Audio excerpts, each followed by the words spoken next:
Sahabat tani sekalian, saat ini kita berada di kampung Inggrisnya milik Pak M. Soleh. Kita saat ini ngobrol santai bersama Pak Kades kita, Kades Desa Rimboreja, Pak Ujang Ruhiyat. Kemudian ada BPD kita Pak Ibu Winarti, saya sendiri Rahman Yasin. Kemudian ada Pak Haji Ing mewakili kontak tani. Kita ngobrol-ngobrol santai seputar pembangunan desa, pembangunan pertanian, dan seluruh sektor yang berkaitan dengan peningkatan kesejahteraan masyarakat di desa kita ini. Pak Kades, jadi ini memasuki tahun ke-6 selama pemerintahan kita. Nah, ketika Pak Kades pertama kali menjabat itu, apa yang Bapak rasakan melihat kondisi pemerintahan di balai desa maupun kehidupan masyarakat secara luas di desa kita, Pak? Pada waktu itu sulitnya sekali transportasi, yaitu untuk kebutuhan pertanian, baik kita mengeluarkan hasil daripada pertanian, kemudian kita juga sulitnya sekali membawa daripada kebutuhan-kebutuhan untuk apa yang dilaksanakan di wilayah pertanian. Karena sawahnya luas ya, jadi yang dari tengah itu ya. Ya.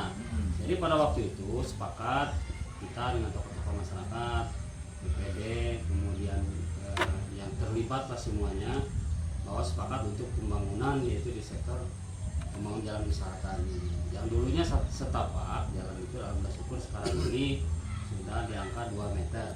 Bisa masuk roda 3? Ya, sudah masuk roda 3.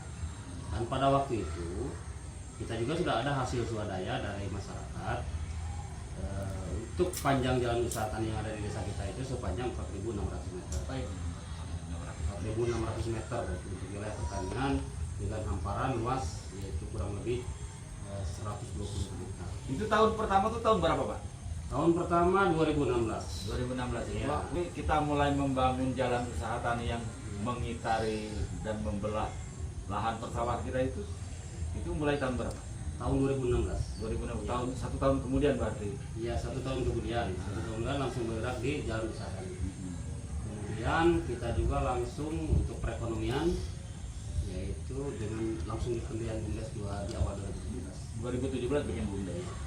Terus terhadap para petani, baik itu dari kelompok tani, gabungan kelompok tani, wanita tani, itu bagaimana Bapak melakukan pembinaan terhadap para petani yang terkait dengan kelompok-kelompok ini? Kalau untuk kelompok-kelompok tani, kita juga sudah melakukan pelatihan seperti di awal dulu di 2017, Pak Pak ya, 2017 itu kita mengadakan pelatihan pertanian itu macam-macam, mulai dari pembuatan kompos, pelatihan pembuatan kompos, kemudian pada waktu itu juga ada bantuan benih padi unggul untuk para petani dengan pupuk dan pupuk organik pada waktu itu. Dan alhamdulillah syukur sekarang ini petani kita ini udah mandiri, Pak. Mandiri ya. Mandiri. Alhamdulillah syukur di unit BUMDes itu juga ada pengelolaan pupuk Saprodi. Terus rata-rata produksi padi kita per hektar itu berapa? Kalau untuk padi kita untuk per hektar ini sekarang ini baru mencapai di angka 6 sampai 7 ton. 6 sampai 7 ton ya. Berapa luasan wilayah 1 hektar? 1 hektar. Sekarang total luas lahan persawahan kita. Kalau untuk sekarang masih di 125 hektar. 120. Iya, 125 hektar untuk lahan persawahan. Karena kita memang tidak ada lahan untuk perumahan. Lahan pertanian. Jadi sekarang kan sudah ada BUMDes nih. BUMDes mungkin bisa menampung atau menyerap hasil produksi beras dari petani ini. Mungkin ini PR untuk Bapak ya. Iya. Bapak bagaimana mengucurkan modal usaha untuk BUMDes sehingga BUMDes mampu menyerap padi dan beras dari para petani. Jadi gini, Pak, kalau untuk BUMDes itu sendiri, mungkin alhamdulillah syukur kemarin itu kan baru bergerak di Simpang Pinang. Kemudian ada juga pengelolaan beras, namun dengan dana yang ada sekian ini, sekarang ini itu belum mencukupi untuk menampung daripada seluruh hasil masyarakat, hasil petani daripada masyarakat kita. Jadi kemarin itu Bapak perlu diketahui bahwasanya kami ada penyertaan modal dari pihak Bank Indonesia khusus dari OJK. Karena kemarin itu terkendala dengan COVID, syukur belum terrealisasi, Pak.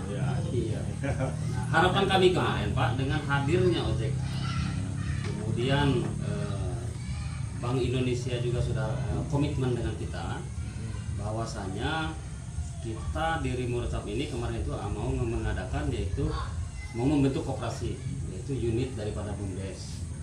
Nah, dan harapan kita kemarin, kita sudah sepakat bahwasanya seluruh kegiatan petani ini nanti muaranya ke BUMDes. Karena kenapa petani kita tugasnya nanti untuk cukup berpikirnya untuk meningkatkan hasil pertanian. Jadi kebutuhan anak sekolah, kebutuhan tidak untuk kemungkinan untuk kebutuhan motornya pun dan segala macam nanti lewat koperasi ya. Dan hasilnya ya nanti bakal ke kita tarik ke BUMDes. Oh iya Pak Haji, Pak Haji ini sebagai ketua kontak tani ya, kontak tani Rimurcap, itu apa yang dirasakan untuk meningkatkan produksi dan produktivitas petani kita, Pak? Mungkin ada kendala, hambatan, atau mungkin peluang-peluang yang bisa direbut untuk mengambil langkah-langkah peningkatan upaya tadi.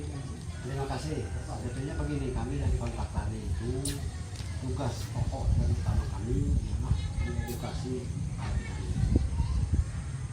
Sekarang ini mengingat menimbang percetakan sawah khusus di daerah kita di Rimurcap ini tidak ada lagi, maka kami berusaha sebagai kontak tani mengedukasi para petani dengan beberapa teknologi, baik itu teknologi yang datangnya dari pemerintah, para ahli, dan masyarakat yang namanya swadaya masyarakat. Jadi kami meningkatkan pertama pengetahuan, mengajak untuk sama-sama meningkatkan pengetahuan atau kapasitas petani di dalam teknik budidaya. Budidaya pertanian itu tidak cukup dengan olah tanah saja. Ada bibitnya yang bagaimana, pupuknya tepat guna, tepat waktu, tepat sasaran, tepat dosis. Sering kami bermusyawarah dengan kelompok-kelompok tani, karena itulah tugasnya sebagai kontak tani. Dengan harapan dengan 125 hektar khususnya desa Rimurcap ini, hamparan persawahan, kalau kita rata-rata 100 hektar aja dengan penghasilan 7 ton per hektar, itu sudah 7.000 ton. Perhitungan kami itu sudah 7.000 ton. 7.000 ton kalau diberaskan jadi 28.000 ton per musim untuk desa Rimurcap. Nah, ini adalah kontribusi petani kami, petani Rimurcap, untuk mungkin daerah Ubud, provinsi Ubud, Tujuh, ya silahkan aja. Cuman yang terpenting di sini bagaimana merangsang para petani itu supaya dia lebih bergairah di dalam berusaha pertanian.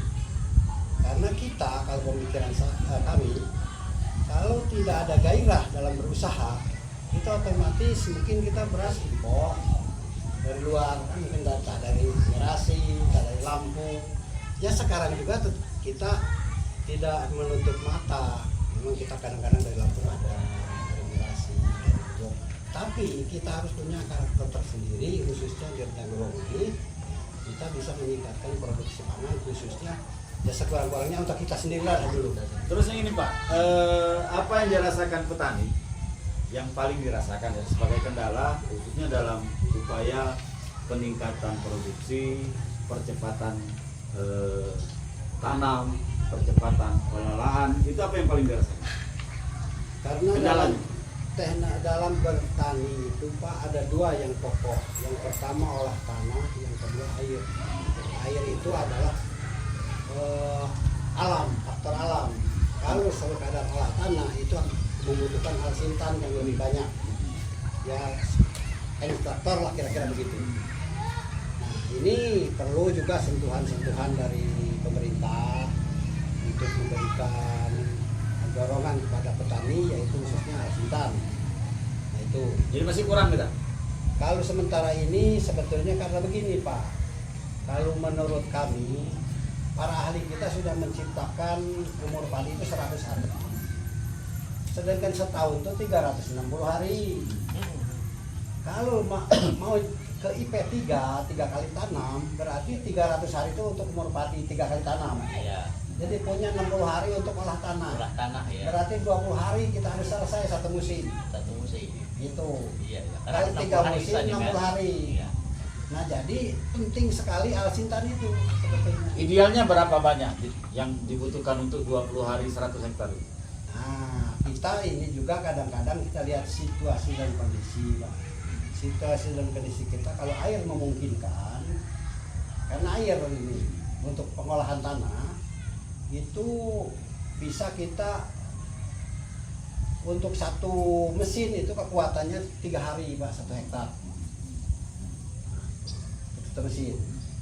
Jadi kalau kita punya 100 hektar berarti 30 hari sebetulnya. Masih kurang, Iya. masih lebih 10 hari ya. Masih lebih. Ah. Nah bagaimanalah kita sama-sama memecahkan masalah ini. Ya kami juga nggak bisa sekadar hitungan di atas kertas kan. Kita tetap kalau bertani itu dipadukan dengan situasi dan kondisi alam. Terus kalau untuk dukungan pupuk Pak, kan sekarang BUMDes yang memiliki kios ya Pak, ya, kios pupuk ya. Ini sudah mampu mengcover kebutuhan kelompok tani. Sementara ini Pak, kalau yang namanya pupuk bersubsidi itu kalau di bahasa gampang itu seperti raskin, beras rastra gitu ya. Jadi sebetulnya orang-orang yang mendapat pupuk bersubsidi itu orangnya sudah ditunjuk hasil musyawarah antara ketua kelompok, para buruh, siapa yang perlu dibantu. Jadi harapannya dari pemerintah juga sebetulnya 80% per kelompok itu ngambil subsidi, 20% ngambil non subsidi. Itu harapan pemerintah. Malahan kami sebagai kontak tani pernah berdiskusi baik itu di tingkat provinsi, tingkat kabupaten, dengan kementerian juga pernah itu berdiskusi. Macam mana ini? Inilah kemampuan pemerintah sekarang. Jadi mau tahu harus dicukupkan gitu nah Pak. Gitu. Jadi nggak bisa menambah kuota ya? Nggak bisa Pak. Nggak bisa, stagnan di situ ya? Iya, paling bisa kita nambah dengan kelompok baru yang benar-benar kelompok baru itu membutuhkan pupuk. Gitu. Kalau untuk yang sudah terdaftar di kementerian ini sudah terdaftar semua nih Pak. Sudah terdaftar semua yang nama-nama di kami itu. Registrasi sudah ya. Iya. Kalau Catat salah, ya. kalau salah nicknya itu nggak keluar. Nggak keluar. Kami yang kena harus ganti sebagai kios, siapapun kiosnya harus ganti harga non subsidi. Sekarang harga non subsidi sudah 10.000. Saya kita tahu itu ada RTKK macam-macam. Ah, gitu. Oh ya Pak Kades, kan salah satu Kartu tani, dan kartu tani itu bukan hanya sekedar kartu tani ya Pak Haji ya. Ya. Kartu tani itu harus diisi dengan uangnya. Misalkan satu daripada kelompok tani itu, daripada anggota tani itu minimal mereka ada per hektarnya misalnya di 8 sak. 8 sak itu mungkin minimal di angka 1 juta rupiah ataupun 900.000 rupiah. Dan itu harus ada uangnya duluan. Tapi dengan hadirnya BUMDes di kios Sinar Tani ini, alhamdulillah syukur petani ini terbantu mereka tidak harus mengisi dulu saldo mereka karena ada Dibantu oleh BUMDes. ya ditalangi BUMDes BUMDes bisa bantu. ya. Nanti Walaupun mereka cash ini ya. Jadi mereka bisa ngambil sesuai kebutuhan. Ya, kan ini sudah hampir-hampir di ujung masa jabatan Pak Kades nih. Ya. Kira-kira program apa yang masih menjadi PR Pak? Jadi ini kira-kira ada mimpi yang belum terwujud nih. Misalnya bisa dilanjutkan oleh pengganti inti atau bagaimana? Itu kira-kira mimpinya apa tuh Pak yang belum Kan gini, terwujud? Pak. Waktu 6 tahun itu ternyata sangat singkat Singkat. sekali. Benar. Tanpa terasa seperti bangun dari tidur, kok ini udah habis. Nah, jadi gitu. Tapi insya Allah kita perlu pengkaderan kepada kawan-kawan kita yang masih muda-muda, Iya. yang masih berpotensi ya, untuk meneruskan daripada perjuangan kita ini. Dan alhamdulillah mungkin di sini yang perlu saya sampaikan untuk kawan-kawan, mungkin siapapun nanti yang terpilih di desa ini untuk menjadi pemimpin desa ini, itu banyak PR kita nih Pak. PR seperti jalan usaha tani juga udah belum tembus semuanya. Kemudian kita juga di sini Pak perlu kita akui bahwa saya tujuan dari kita, harapan daripada masyarakat kita yaitu mereka itu inginnya meningkatnya daripada hasil perekonomian mereka dengan terbentuknya kita ini kan sebagai wakil daripada masyarakat ini. Jadi di sini kemarin perlu disampaikan bahwasanya Rimbo Recap ini ada celah yaitu untuk wisata edukasi, tempat pembelajaran petani. Karena kemarin juga beberapa waktu itu dengan Pak Haji juga pernah disampaikan Pak Haji ya, udah kita bincangkan terus dengan kelompok-kelompok tani bahwasanya suatu saat ini kita akan menuju ke arah pembentukan apa tuh Pak Haji? Bukan yang ini kemana apa tuh? Sekolah lapang. Sekolah P4S. P4S Pusat Pelatihan Petani Pedesaan Swadaya. Pusat pelatihan petani. Pusat Pelatihan Petani Swadaya. P4S. P4S. Jadi kan alhamdulillah syukur di Rimbo Recap ini kalau teknologi sudah cukuplah, sudah masuk lama. Ini kita berbicara P4S Pak ya, kami sambung sedikit. P4S itu sebetulnya tahun berapa itu pernah ada tawaran untuk membantu 1M untuk P4S yang jadi. P4S itu sebetulnya seperti ini Pak, Pusat Pelatihan Petani Pedesaan Swadaya. Pertama yang swadaya itu seperti Bu Eli, dia berkarya dulu sendiri tanpa modal dari pemerintah, tanamannya bagus, budidayanya bagus, baru disuntik sama pemerintah support. Cuma kita kelewat kemarin itu, malah masalah ribut kan mau bantu kita, dia kan lari ke kopi sana.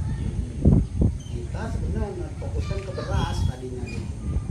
Oh ya, terus ini Mbak Winarti ini kan dari BPD nih, tentu merupakan mitra kerja dari Pak Kades, kemudian juga mewakili aspirasi masyarakat kita. Dukungan apa yang diberikan BPD untuk mempercepat pembangunan desa kita ini? Ya, saya di sini mewakili BPD. Sebenarnya masih banyak BPD, teman-teman kami masih 4 lagi. Saya mewakili BPD, kedepannya semoga pokoknya dukungan yang kami berikan untuk kemajuan desa, pemerintahan desa, khususnya kita semua yang ada di Rimbo Recap ini, harapan kami ke depannya, ayo kita sama-sama turun bersama, terjun langsung, kerjasama. Mana yang tidak bagus kita baguskan, mana yang tidak cocok kita cocokkan, sehingga menuju ke depannya menuju lebih baik demi lancarnya pemerintahan desa. Bukan pemerintahan desa sendiri yang harus berjalan, tapi sinkronnya antara BPD dan masyarakat dan juga pemerintahan desa harus kerjasama. Bukan pemerintahan aja, pokoknya seluruh jajaran yang ada terkait di desa harus turun langsung menyikapi masalah apa, kendala apa yang ada di desa. Jadi kita harus demi kelancaran ke depan kita harus turun bersama. Rembukan. Kalau pemerintah iya, itu makanya diperlukan musyawarah desa itu. Kami sangat saya selaku BPD suka terjun langsung menyampaikan kepada masyarakat, ayo musyawarah desa. Nanti apa usulan dari masyarakat semua, ayo dibicarakan. Itulah tadi kawan-kawan sahabat tani, bahwa dari perbincangan kita yang singkat ini tadi kita sudah bisa merangkum beberapa pendapat, merangkum beberapa masukan yang sangat bermanfaat bagi desa, bagi pemerintahan desa kita, bagi petani desa kita, dan ini akan dijadikan sebuah tonggak sejarah bahwa Rimbo Recap akan maju ke depan 200 langkah dari saat ini, bukan lagi 1 langkah, bukan lagi 2 langkah, tapi 200 langkah ke depan. Karena Rimbo Recap ini sangat strategis, berada di pusat kota tapi berstatus desa. Jadi dengan ngobrol-ngobrol seperti ini kita akan rembukan mencari solusi permasalahan yang terjadi di desa kita, sehingga permasalahan berat pun akan kita pecahkan, akan kita carikan solusi dengan tepat, dengan cepat dan bijaksana. Sekalian, kita sekarang ulang. Sahabat tani sekalian, saat ini kita berada di kampung Inggrisnya milik Pak M. Soleh. Kita saat ini ngobrol santai bersama Pak Kades kita, Kades Desa Rimbo Reja, Pak Ujang Ruhiyat. Kemudian ada BPD kita Pak Ibu Winarti, saya sendiri Rahman Yasin. Kemudian ada Pak Haji Ing mewakili kontak tani. Kita ngobrol-ngobrol santai seputar pembangunan desa, pembangunan pertanian, dan seluruh sektor yang berkaitan dengan peningkatan kesejahteraan masyarakat di desa kita ini. Silakan untuk lebih jelasnya nanti kita ikuti diskusi kita, ngobrol santai seperti ini. Terima kasih. Sekalian tutup bang. Closing juga? Iya. Itulah tadi kawan-kawan sahabat tani, bahwa dari perbincangan kita yang singkat ini tadi kita sudah bisa merangkum beberapa pendapat, merangkum beberapa masukan yang sangat bermanfaat bagi desa, bagi pemerintahan desa kita, bagi petani desa kita, dan ini akan dijadikan sebuah tonggak sejarah bahwa Rimbo Recap akan maju ke depan 200 langkah dari saat ini, bukan lagi 1 langkah, bukan lagi 2 langkah, tapi 200 langkah ke depan, karena Rimbo Recap ini sangat strategis, berada di pusat kota tapi berstatus desa. Jadi dengan ngobrol-ngobrol seperti ini kita akan rembukan mencari solusi permasalahan yang terjadi di desa kita, sehingga permasalahan berat pun akan kita pecahkan, akan kita carikan solusi dengan tepat, dengan cepat dan bijaksana.